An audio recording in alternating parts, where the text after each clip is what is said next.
என்னங்க நீங்க பில்லுக்குன்னு சொல்றீங்க, அதுக்கு இந்த மாதிரி பில்லுக்கு கொடுத்தாங்கன்னு சொல்லுங்க. அது ஏன்னா பழக தோஷமா இருந்திருக்கலாம்னு நான் நினைக்கிறேன்.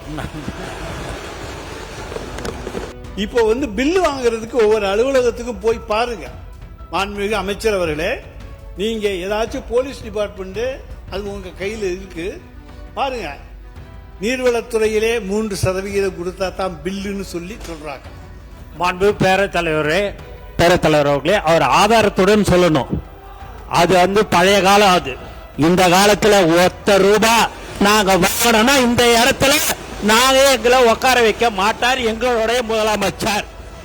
அதனால ஆதாரத்துடன் அவர் சொல்லணும்ன்றதை நான் கேட்டுக்கொள்கிறேன். இல்ல மாண்பு உறுப்பினர் அவர்கள், நீங்க வாயால பேசுறதெல்லாம் கரெக்ட். அதெல்லாம் நீங்க உங்களுடைய காலத்துல நாங்க தான் சொல்றோம்ல, நீங்க நிரூபிங்கன்னு சொல்றோம். நீங்க நிரூபிக்க வேண்டியதானே. எதுவுமே இல்லாம நீங்க மட்டும் பேசணும்னா அது எப்படி?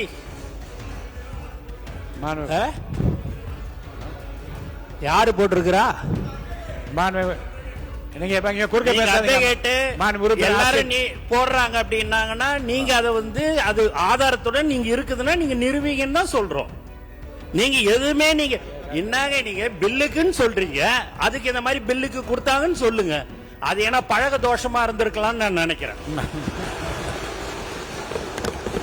உறுப்பினர் ரகுபதி பேச ஆரம்பிங்க, தொடர்ந்து பேசுங்க. உங்க